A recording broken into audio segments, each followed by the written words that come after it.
So let's talk about virtual machines. And one thing that you're going to want to know is how a virtual machine works and what is a virtual machine. That's really going to help you in programming Java to understand the concepts that are involved in running your Java source code, running your Java programs. If you look at this diagram here, you can see that I'm showing several different operating systems. And this could be, you could have Windows, Linux, Mac.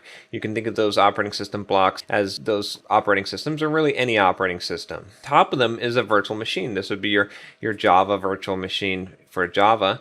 And you can see that each operating system has its own virtual machine. But if you look at the top there, you have your Java source code. It gets compiled by a Java compiler, and that compiled Java code can run on any one of those machines. So basically what's happening here is you're writing your source code once. You're not doing any differences for the different platforms. And there's of course some exceptions to this rule, but the design of this is intended to be such that you write your source code once.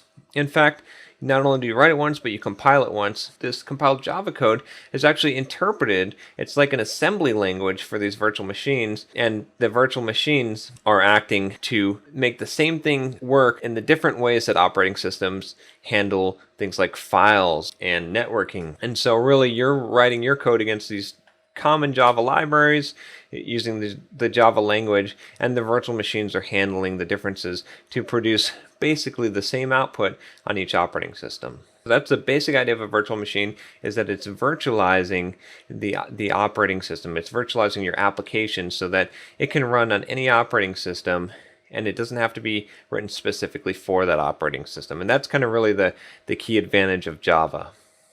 So a little bit more about the JVM. It's basically an abstraction layer. We talked about how the virtual machine, or how a virtual machine basically lets you abstract away or run your application on multiple operating systems and have them run the same way without having to create a different source code or do ifs inside your source code based on the operating system. You could just write your code in one way and target against the Java framework, and that the virtual machines would handle doing that thing, or rendering that view, or rendering file IO or network operation for you in that operating system. So it's an abstraction layer so that when you're programming in Java, when you're thinking in Java, you're thinking about the Java framework and you're not thinking about what operating system it targets. The other important thing about the JVM is that it doesn't run Java source code. It doesn't compile it. The Java source code is compiled ahead of time. It's compiled into .class files, which are basically bytecode.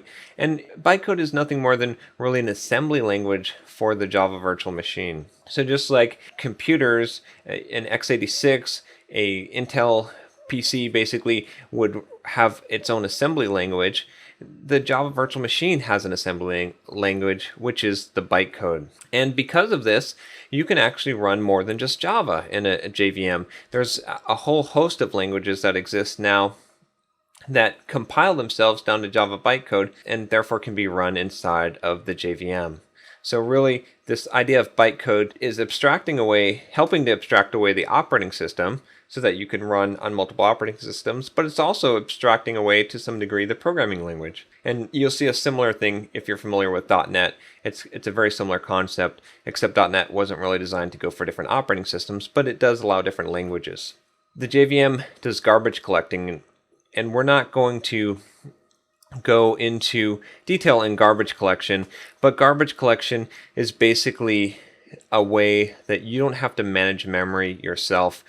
And the JVM is really what's allowing this to happen. As your code is being run and you're creating new objects and you're asking for new memory, the garbage collector is running in the background in the JVM where your application is running, and it's determining which things are no longer being used, and it's freeing up that memory for you. So this is a really important concept that a virtual machine provides to you and that the JVM is doing. So if you're familiar with C++ and allocating your own memory and freeing it up, Java frees you from having to do that. And the other thing along with that, by running in a JVM, is you have some safety. It's kind of a sandbox. A JVM is going to do things like verify that the code doesn't violate its memory or address spacing, that it's not going to be able to just access some random part of the operating system.